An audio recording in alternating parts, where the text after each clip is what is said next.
Hello weavers, welcome to our channel. నేను మీ Charan Parimi. Israel war జరుగుతూ ఉంది కదా, అది చాలా కాలంగా జరుగుతూనే ఉంది. ఇజ్రాయెల్ ఇరాన్ మధ్య, పాలస్తీనా, మొత్తం ఈ ఏదైతే ప్రాంతం ఉందో ఈ ప్రాంతంలో గాజా నగరం కోసం జరుగుతున్న ఈ యుద్ధంలో గాజా నగరము ధ్వంసమైంది.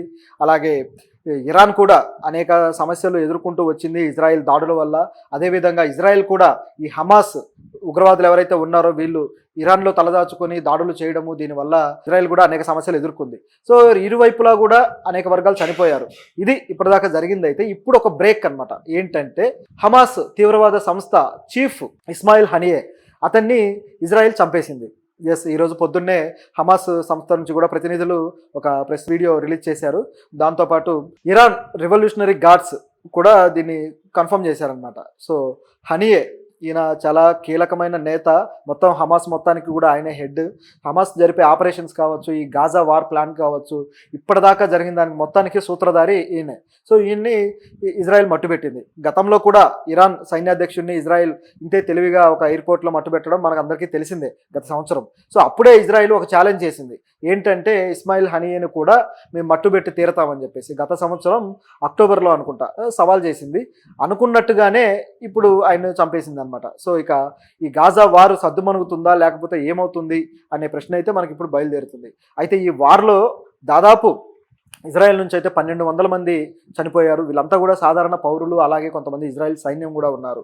అలాగే అనేక మంది గాయాల పాలైపోయారు. ఇక హమాస్ దగ్గర అయితే ఎంతోమంది బందీలుగా ఉన్నారు ఇజ్రాయేలీలు. వాళ్ళల్లో మహిళలు అయితే కొంతమందిని వీళ్ళు బాగా వేధించడం కావచ్చు, రకరకాలుగా వీడియోలు బయటకు వచ్చి హమాస్ మీద ఒక నెగిటివ్ ముద్ర పడ్డ సందర్భం కూడా ఉంది. ఎందుకంటే హమాస్ తమ భూమి కోసం పోరాడుతూ ఉంది.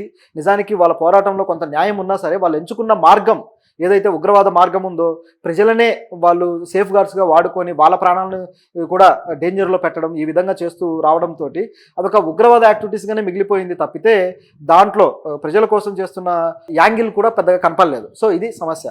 ఇట్లా మొత్తానికి హమాస్కి ఇజ్రాయెల్కి తీవ్రమైన పోరు అయితే జరుగుతూ వచ్చింది. ఈ పోరులో హమాస్కి కూడా అంతే నష్టం జరిగింది. దాదాపు 40,000 మంది పాలస్తీనీలు చనిపోయారు. ఇది చాలా పెద్ద దెబ్బ. సో పాలస్తీనా వీళ్ళకు ఒక మంచి ఆశ్రయం ఇచ్చి పాలస్తీనా ఈ గాజాను కాపాడుకోవడం కోసం చేస్తున్న ప్రయత్నంలో వీళ్ళు ఏం చేశారంటే, ముఖ్యంగా గాజాలో ఉన్న ప్రజలు వాళ్ళు ఎవరి కోసం అయితే పోరాడుతున్నారో ఆ ప్రజలనే సేఫ్ గార్డ్స్గా వాడుకోవటం వల్ల వాళ్ళ ప్రజలే చచ్చిపోవాల్సిన పరిస్థితి ఏర్పడింది.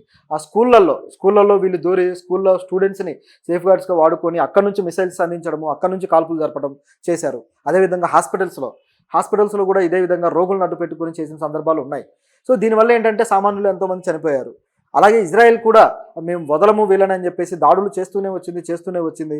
వాళ్ళు చేసిన దాడుల వల్ల కూడా ఆ బాంబులు వేయడాలు వీటన్నిటి వల్ల అమాయకమైన ప్రజలు చనిపోయారు, పాలస్తీనా ప్రజలు. సో మొత్తం ధ్వంసం చేసిన పరిస్థితి ఈ వారిలో ఉంది. రెండు వైపుల నుంచి పొరపాటు ఉంది, రెండు వైపుల నుంచి దుర్మార్గమైన యుద్ధ చర్యలు ఉన్నాయి. దీన్ని ఆపడానికి అమెరికా ముందుకు రాలేదు, ఎవరు ముందుకు రాలేదు. ఆశ్చర్యంగా ఉంది కదా. సో ఏంటంటే ఇలాంటి కొన్ని దేశాలు యుద్ధం చేయడం వల్ల మిగతా దేశాలకు జరిగే మేలు వేరే విధంగా ఉంటుంది కాబట్టి దీన్ని ఎంకరేజ్ చేస్తూ వస్తున్నాయి. సో ఇది ఒక యాంగిల్ అయితే ఇప్పుడు దీంట్లో అమెరికా కూడా కొంత ఇజ్రాయెల్కి సపోర్ట్గా నిలబడ్డా కూడా వారిని ఆపడానికి కాకుండా దాన్ని ఇంకా ఆజ్యం పోయడానికి పనికొచ్చింది ఇవన్నీ కూడా.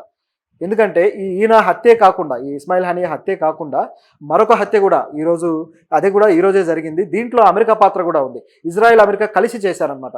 సో ఒక మోస్ట్ వాంటెడ్ తీవ్రవాదిని వీళ్ళిద్దరూ కలిసి ఈ రెండు దేశాల సైన్యం చంపేశారు. సో ఆయన గురించి కూడా మనం ఇప్పుడు చూద్దాం. ఈ తీవ్రవాద నాయకుడు మరొకడు ఎవరంటే అతను లెబనీస్ హిజ్బుల్లా తీవ్రవాద సంస్థ కమాండర్. సో అతను చీఫ్ కమాండరు. సో ఇతని పేరు ఫౌజ్ అలీ షుకర్. ఇతన్ని అమెరికా అలాగే ఇజ్రాయెల్ ఇద్దరు కలిసి చంపేశారనమాట. సో ఇతని చరిత్ర కూడా చాలా పెద్దదే. ఈ హిజ్బుల్లా అనేది అనేక చోట్ల ప్రపంచంలో అనేక చోట్ల ఇబ్బందులు క్రియేట్ చేస్తూ వచ్చిన సంస్థ. సో ఇది దీనికి ఉన్న చరిత్ర హిజ్బుల్లా అనే దానికి. ముఖ్యంగా వీళ్ళు అమెరికాలో అయితే వీళ్ళు 1983లో బీరూట్లో ఒక సైనిక స్థావరం మీద వీళ్ళు అటాక్ చేశారు, ఈ తీవ్రవాద సంస్థ. సో అక్కడ చాలామంది సైనికులు చనిపోయారు. బీరూట్లో జరిగిన బాంబు పేలుళ్లలో దాదాపు అనేక మంది సామాన్యులు కూడా చనిపోయారు. సో ఇది ఘోరమంతా జరిగిన తర్వాత అమెరికా దీన్ని చాలా సీరియస్గా తీసుకుని అప్పటికి Beirut already America, Israel, France సైన్యం ఎవరైతే ఉన్నారో వాళ్ళ కంట్రోల్లో ఉంది. సో ఈ రెండు కంట్రోల్ చేస్తున్న టైంలో ఇలా జరిగిందనమాట. సో ఈ టైంలో వీళ్ళు గట్టిగా ఒక అనౌన్స్మెంట్ ఇచ్చారు అమెరికా వాళ్ళు. ఏంటంటే ఇతను ఎవరైతే ఫౌజ్ ఉన్నాడో సో ఇతన్ని కానీ మట్టు పెడితే లేదా పట్టుకున్నా సరే 40 కోట్ల రూపాయలు రివార్డు ప్రకటించారు. సో ఇతను ఎంత మోస్ట్ వాంటెడ్ ఇంకా ఆలోచించండి. సో అంత మోస్ట్ వాంటెడ్ 83 నుంచి కూడా ఇతను దొరకలేదు. సో దాదాపు చాలా కాలం గడిచిపోయింది. 40 ఏళ్ళు అవుతుంది. సో ఇప్పుడు ఇతను దొరికాడు. సో ఇంత డేంజర్ క్యాండిడేట్ దొరకడం, వెంటనే అతను చంపేయడం జరిగింది. ఈ ఆపరేషన్ కూడా అంత ఈజీగా జరగలేదు. ఇతని కోసం ఎప్పుడు ఎలాగైతే బిన్ లాడెన్‌ని వెతుకుతూ మొత్తానికి పాకిస్తాన్‌లో పట్టుకొని ఆయన్ని చంపేశారో, అదే విధంగా ఇతని కోసం కూడా అమెరికా ఎప్పటినుంచో ఆపరేషన్స్ నిర్వహిస్తూ వస్తుంది. అనేక దేశాల్లో ఇతని గురించి సెర్చ్ చేస్తూ వస్తుంది. మొత్తానికి దొరికించుకుంది. నిజానికి ఈ బీరూట్ జరిగిన సంఘటనలో అయితే దాదాపు 13 మంది పిల్లలు చనిపోయారు. చిన్న పిల్లలు, అలాగే 300 మంది సైన్యం అనమాట, అక్కడ కాపలా కాసిన సైన్యం. వాళ్ళల్లో అనేక మంది గాయాల పాలయ్యారు. సో వాళ్ళ కుటుంబాలు కూడా చాలా ఇదైపోయాయి అనమాట. సో ఇదంతా దృష్టిలో పెట్టుకొని అమెరికా ఈ సవాల్ విసిరింది. ఈ సవాల్ ఈ రోజుకి నెరవేరింది కదా. సో ఈ రోజు ఈ 2 సంఘటనలు జరిగాయి. ఒకటి వచ్చేసి హిజ్బుల్లా చీఫ్ చనిపోవడము, రెండోది వచ్చేసి హమాస్ చీఫ్ చనిపోవడము. సో వీళ్ళిద్దరూ చనిపోవడంతో ఈ ఉగ్రవాద సంస్థలు ఇప్పుడు మళ్ళీ కొత్తగా నాయకులను ఎన్నుకునే పనిలో పడ్డాయి. ఎందుకంటే హమాస్ ఆల్రెడీ కొత్త నాయకులను ఎన్నుకుంటున్నామని చెప్పేసి ప్రకటించడం జరిగింది. సో అలాగే ఈ సంస్థ కూడా ఎన్నుకునే పనిలో ఉంది. అంటే వాళ్ళని చంపడంతో ఇది అంతమైపోయింది అని కాదు, ఇంకా ఈ తీవ్రవాద సంస్థలు కొనసాగుతూనే ఉంటాయి. గతంలో కూడా ఇప్పుడు బిన్ లాడెన్ సంస్థ ఉందో అల్-ఖైదా, దాంట్లో కూడా బిన్ లాడెన్ చనిపోయాక మళ్ళీ కొత్త కమాండర్ వచ్చాడు. ఇదొక్కటే కాదు, అనేకం ఉన్నాయన్నమాట తీవ్రవాద సంస్థలు. ఒకరు చనిపోతే దానికి సంబంధించి మళ్ళీ కమాండర్స్ వస్తుంటారు, చీఫ్లు వస్తుంటారు. వీళ్ళు మళ్ళీ అదే యాక్టివిటీస్ చేస్తూ ఉంటారనమాట. సో దీన్ని అంతం చేయాలంటే కూకటి వేలతో పీకేయాలి. ముఖ్యంగా వీళ్ళకి సంబంధించిన నిధులు ఏవైతే ఉంటాయో, వీళ్ళకు ఎక్కడెక్కడి నుంచి నిధులు వస్తాయో ఏ దేశాల నుంచి, వాటిని కానీ ఆపగలిగితే అప్పుడు చాలా వరకు వీటి యాక్టివిటీస్ కంట్రోల్ అయిపోతాయి. సో మన దేశంలో గత కొద్ది కాలంగా తీవ్రవాద సంస్థల సంబంధించిన యాక్టివిటీస్ పెద్దగా లేవు. కాశ్మీర్లో అయితే కొంత జరుగుతుంది. పాకిస్తాన్ డైరెక్ట్ వాళ్ళ సైన్యానికే ట్రైనింగ్ ఇచ్చి తీవ్రవాదుల్లాగా వాళ్ళకు గెటప్ వేసి ఇక్కడికి పంపించడము, వారు జరగడము ఆల్రెడీ ప్రస్తుతానికి కూడా జరుగుతూ ఉంది. సో ఈ విధంగా కాశ్మీర్లో అవుతుంది. కానీ మన లోపలికి గతంలో అయితే హైదరాబాద్లో ఊరికే బాంబు పేలులు అవి ఇవి జరుగుతూ ఉండేవి. ఇప్పుడైతే అలా జరిగే అవకాశం పెద్దగా లేకుండా పోయింది. కారణం ఏంటంటే వాళ్ళకి ఆ యాక్టివిటీస్ అన్ని చేయడానికి, ఈ ఆపరేషన్స్ చేయడానికి తగిన నిధుల్ని లేకుండా కట్టడి చేయడం. వాళ్ళ బ్యాంక్ అకౌంట్స్ కావచ్చు, ఇవన్నీ కూడా. అదేవిధంగా వాళ్ళకి ఎక్కడి నుంచి ఆయుధాలు అయితే సప్లై అవుతున్నాయో దాన్ని కూడా కట్టడి చేసే ప్రోగ్రామ్ పెట్టుకోవడం. సో దీనివల్ల ఆయా తీవ్రవాద సంస్థలు నిర్వీర్యమైపోయే పరిస్థితి ఉంటుంది. హమాసే తీసుకుంటే, హమాస్ ఒక చిన్న సైజు మిసైల్స్ని, 100 మిసైల్స్ని వీళ్ళ మీద ప్రయోగం చేసింది ఇజ్రాయెల్ మీద. అన్ని మిసైల్స్ అంటే దాదాపు ఒక చిన్న దేశానికి ఉన్నంత కెపాసిటీ హమాస్కి ఉంది. ఎక్కడి నుంచి వచ్చింది ఒక తీవ్రవాద సంస్థకి ఇంత కెపాసిటీ? ఎక్కడి నుంచి వచ్చిందంటే ఇరాన్ వీళ్ళకి సపోర్ట్ చేయడం ద్వారా వచ్చింది. సో ఇరాన్ మాత్రమే వీళ్ళకి ఇంత ఆయుధ బలగాన్ని కావచ్చు, డబ్బుని కావచ్చు, వీటన్నిటిని ఇస్తుందని ఎప్పటి నుంచో ఇజ్రాయెల్ ఆరోపిస్తూనే ఉన్నా ఏ దేశాలు కూడా దీని మీద పెద్దగా స్పందించిన దాఖలాలు అయితే లేవు. సో ఇది ఇక్కడ ఉన్న పరిస్థితి.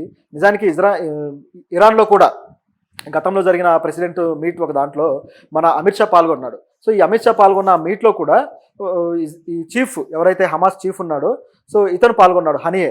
సో ఈ విధంగా అంటే ఎంత దగ్గర సంబంధాలు ఉంటాయి వీళ్ళకి ప్రభుత్వానికి కావచ్చు, ఈ ఉగ్రవాద సంస్థలకు కావచ్చు అనే దానికి ఇది ఒక ఎగ్జాంపుల్. సో ఇట్లా వీళ్ళు ఎంకరేజ్ చేస్తూ ఉంటే ఈ ఉగ్రవాద యాక్టివిటీస్ ఆగవు. ఒక దేశం పోరాడితే కేవలం 2 సైనికులు మాత్రమే కొట్టుకుంటారు. అదే ఉగ్రవాద సంస్థలు దాడులు చేయడం తలుచుకుంటే సామాన్య ప్రజలను అడ్డు పెట్టుకొని వాళ్ళని నాశనం చేసే ప్రోగ్రాం పెట్టుకుంటారు. ఏ అన్యం పుణ్యం తెలియని సామాన్య ప్రజలు అన్యాయానికి గురయ్యి చనిపోతారు. అది అవతల దేశంలోనూ జరగచ్చు, యువతల వైపు జరగచ్చు. 2 వైపులా ఈ నష్టం ఉంటుంది. సో దీనికి ఎవరు బాధ్యత వహిస్తారు? ఖచ్చితంగా దీనికి ఒక అడ్డుకట్ట వేయాల్సిన అవసరం అయితే ఉంటుంది. సో ఇప్పుడు ఇజ్రాయెల్ ఇంకేం చేయబోతుంది అనేది అయితే క్యూరియాసిటీ ఉంది. అలాగే అమెరికా మీద ఈ హిజ్బుల్ సంస్థ ఇంకేమైనా